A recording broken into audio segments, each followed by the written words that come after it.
So it's about time that we finally talk about it on this channel, but Manchester City have been struggling of late. Let's look back all the way to, October 23rd in the Champions League is probably the last quality win Manchester City have had. Because we look past then, they squeaked out a win against Southampton, and then a 2-1 loss to Tottenham, a 2-1 loss to Bournemouth, a 4-1 loss to Sporting Lisbon, 2-1 to Brighton. They lost 4-0 to Tottenham. A draw on November 26th in the Champions League. They lost 2-0 to City, or they lost 2-0 to Liverpool. They had looked like what was a bounce back win against Nottingham. So it looked like maybe they were going to get back to their winning ways, but no. They drew with Crystal Palace. They lost to Juventus. And they've just lost to Manchester United. Inexplicable loss to Manchester United. What is going on with Manchester City? I'm going to find out about that today. By the way, guys, Sunday was probably my favorite sports day all year long. And I mean it, because singing Tottenham, 5 goals in 1 half. Just battered Southampton. So bad that they sacked their manager. That came right on the heels of City losing this game in a very, like I said, inexplicable fashion to Manchester United. And then that was followed up by the Dallas Cowboys. The Dallas freaking Cowboys winning a game in pretty convincing fashion, which helped my fantasy football team win for the week. And then that night, the Dallas Mavericks won one of the most impressive games in the NBA history.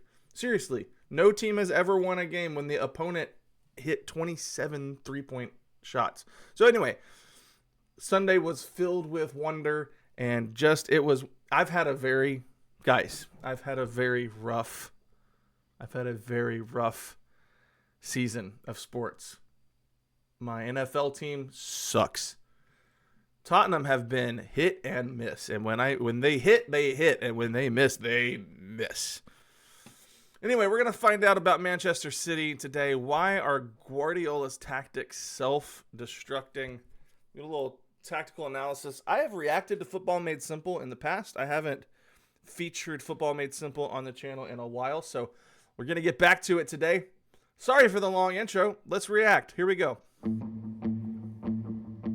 This is what happens when tactical evolution backfires. Manchester City, a team that won silverware last season, is on the brink of crisis. The strange part is, it's not just because the players aren't playing well, it's because 2 of Pep Guardiola's biggest strengths have become his biggest weakness. The first issue is obvious when you look at this collection of players. All great players, and more importantly, all have mastered the art of playing as a deep single pivot. And this is the first mistake Pep made. When he joined the club, he had Yaya Toure and Fernandinho at his disposal, and this evolved to Rodri and Fernandinho, with initially Rodri being backup to the Brazilian before they switched roles as Fernandinho began to age out. And then Fernandinho departed, and the chaos began, because in the years since his departure, Calvin Phillips has been the only dedicated holding midfielder that has been brought in. Maybe Pep saw something in training, or he was never on board with signing the Englishman, but Phillips was never given a real opportunity, meaning Rodri continued to play every minute of every game, not only increasing their reliance on him, but also the minutes in. Wow. I guess I should have thought about the fact that they're missing Rodri. That's massive. His legs.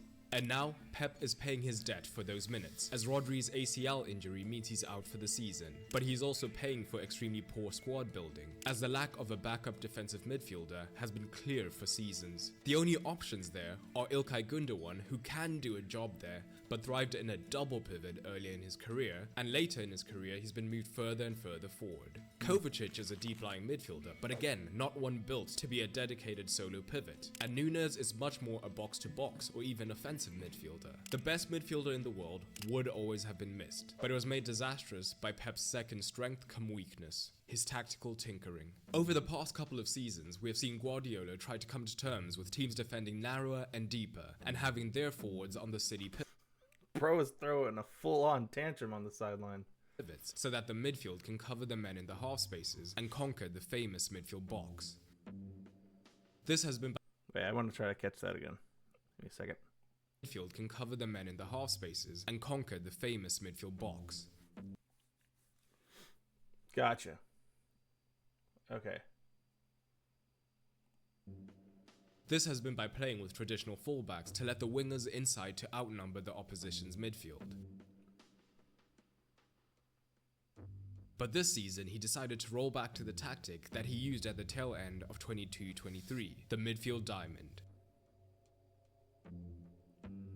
It was a brilliant adaptation, as now with Lewis high up, they had that 3 versus 2 advantage in the creative zone, making it impossible for the opponent to decide when to press and when to sit. It also Is that the part of his philosophy that's built on Johan Cruyff? Am I correct when I think about this? Or I could be completely off, but if I'm remembering right, Cruyff had that like diamond that he played there in the midfield, which looks like what he's creating here. Kind of a 3-4-3 scenario. also meant that where before, when Pep had reverted to traditional fullbacks, it was functional defenders in these vital creative zones. Now instead, it was elite 1v1 dribblers like Doku and Savinho who could get past their men and do damage. At the same time, the back three was spreading much wider to try and break apart these uber narrow compact shapes. But this evolution has come with a crucial caveat, because there's one position that went from being important to being the start and end of the team. And the depth of the Rodri injury has slowly become more and more apparent as the new system threatens to kill City's season. The system has only worked because Rodri is, for lack of a better word, a freak. He has the physicality and more importantly the positioning to cover massive spaces defensively, and in possession he was an even bigger factor. See, Kovacic is an outstanding midfielder, very technical and a good passer, but the thing is Rodri does things Kovacic cannot. Both of them are capable of being the metronomic short passer, keeping things ticking over, but the game-changing difference is how they look to progress the ball. Kovacic likes to hold onto the ball and take on his midfield man with tight turns in high-pressure situations, a valuable skill, but not the most important for two reasons. Dribbling is slower than passing, and with most teams looking to defend deep against City, it just tends to give the opposition more time to get back in position. Totally understand. Pass the ball quickly, you can get past the defense before they have time to set up. Secondly, it means the most important unit of the side is moving around and changing the structure of the team. Pep himself said one of the key changes he made to turn Rodri from being a good midfielder to a Ballon d'Or winning one was getting him to understand the movement of a defensive midfielder should be minimal. And here's the thing, when Kovacic stays in position, it's still not the same because his passing range is limited. Not as good. At least Not as good as Rodri. Rodri has the ability to turn a recovered possession into an attack quickly, as he is able to play these longer passes that break the lines before the opponent can get into that hyper-compact shape. And looking All right, I understand the tactic. When you have Rodri back there, you can actually see. This is the thing. This is the thing I'm learning with. Okay, if I could encapsulate the thing that I've learned the most in this season, okay, and that's what I'm trying to do. This is my second full season supporting a team, watching the season through. The thing I've learned this season has been how coaches have to be able to adjust their tactics to the team that they field. And people would tell me that in the comments, and you just can't understand that lesson until you've watched a significant time of a season. Like if you've watched significant minutes of a season of a team, then you're able to actually kind of understand, the team that we're fielding, the players that we're putting out there on the pitch cannot perform the tactics that the manager is trying to implement. I've been very frustrated with Ange this year, even though when Ange ball is cooking, boy, is it fun to watch. It is when Ange ball works, when he's got his full team, when he doesn't have to deal with injuries and things in squad depth, when he's able to have his guys out there, his players out there, it can be a risky tactic, but it's beautiful to watch, and it's a kind of tactic that I really actually enjoy watching. But I have been frustrated with his inability to adapt given the major injuries that he has on his defense. Like, we look really bad when we concede so many goals, and defending, which is just dreadful. And it's because he is stubbornly committed to his philosophy, his tactics. And when you got the right team fielded, it works. When you don't have the squad depth and you don't have players to replace key contributors, it makes you look like a fool. And I think that that's what's happening here with Pep Guardiola, from what I understand. You know, with Rodri being out, that's a huge loss. I didn't even think about that when I was wondering why they've sort of fallen off recently. Rodri being out is huge. All right, let's get back into this. Looking at their progressive passes and passes into the final third shows just how big that difference is. But that's only the start, because when opponents are trying to be too compact horizontally, Rodri has another weapon, which is his ability to launch the switch. One of the reasons the dribblers are so much more effective when Rodri's on the pitch is that they get the pass quicker, and now they have more space to pick up speed before the opponent can close them down. So now the dribbler has a running start at the fullback, as well as a higher chance of a true 1 versus 1.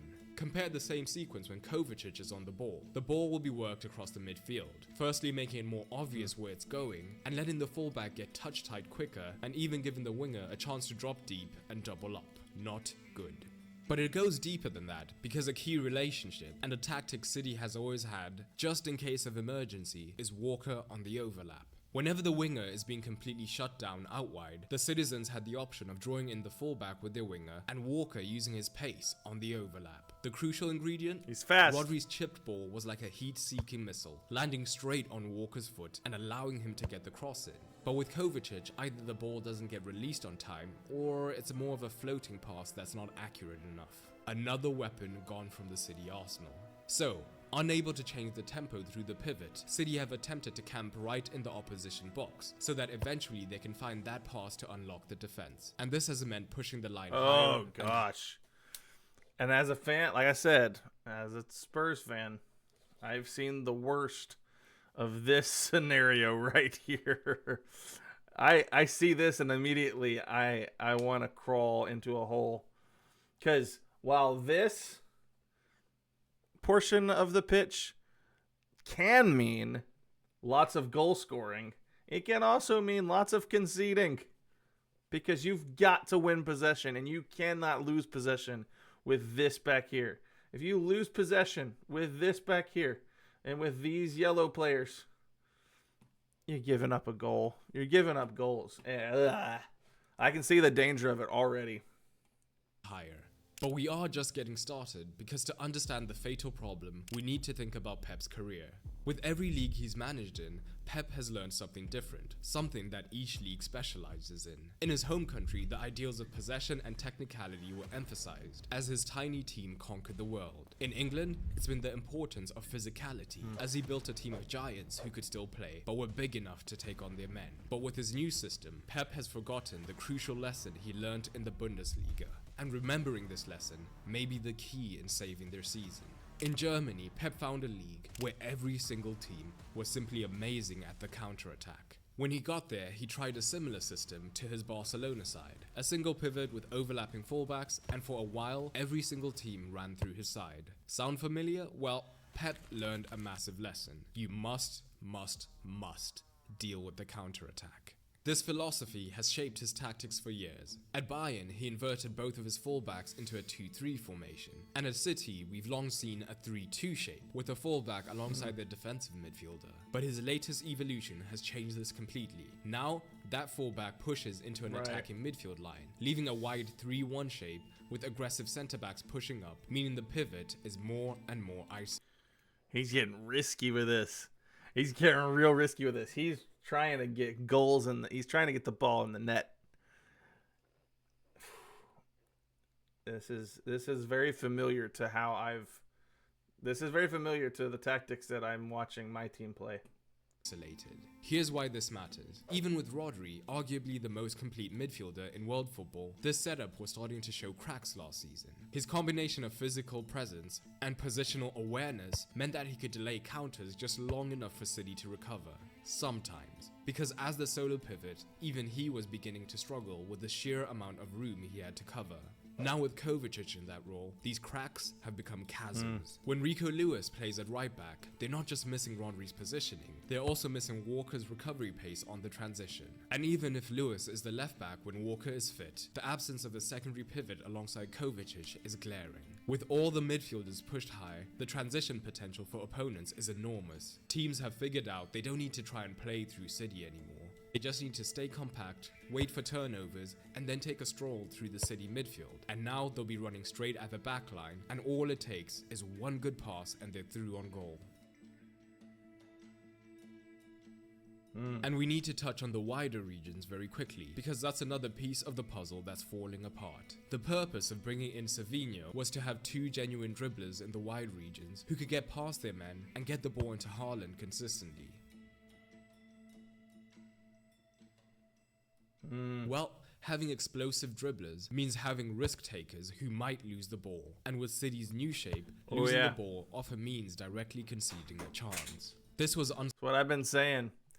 You cannot lose possession if you're playing this risky with this depleted back line. Sustainable. So as the games have rolled by, we've seen less of the two dribblers playing together, except when chasing the game. Before, it would have been Grealish on the left, manipulating the opposition shape and using his gravity to draw several defenders to him and open up space for midfielders or the chip ball into Haaland. But so far, he's only played 35% of the minutes available, meaning Nunes, a natural box-to-box midfielder, is doing a job on the left, and he is unable to get past his man consistently to get into chance-creating regions. All of this is bad enough, but if we take a representative 11 from last season and look at the goals in the league alone, their main goal threat, Haaland, is still doing his part. But City have lost two of their top 4 goal scorers, and Foden is out of form. And if we switch that stat to assists, their main assister has mainly been injured, while again, they have lost 2 more from the top 4 assisters, with Bernardo not being on form either. So individual player performances are also a huge contributing factor, with only Haaland performing to last season's level. Perhaps most concerning is the intangible element. That relentless determination that characterized their treble-winning season seems to have waned. Yet if anyone can solve these problems, it's Guardiola. This might be his biggest challenge yet, but it's not just about form or player availability, it's about systemic weaknesses in a system of his own design. The very tactical evolution that brought him his best triumphs has become his biggest vulnerability. Now, we'll wait to see if the master tactician can evolve once again. Great news. Interesting. It will be interesting to watch. It'll be interesting to watch the second half of the season. I really think that this season it is Liverpool's to lose, man. Chelsea are really something to watch. But man, Manchester City, the fall off has been stunning. It's not been something I expected. And I think that I didn't realize that, you know, with Rodri's injury, I still assumed that they're a deep enough team and a well-coached enough team that they're going to survive it. But man, this has been something. All right, you guys, let me know what you think down in the comment section below. And please, if you're here, it doesn't cost you anything to do it, and it would really help me out. Could you smash the like button for me? I would really appreciate that. The more likes we get on these videos, the more people get to see them. I appreciate that, and I'll see you guys in the next one.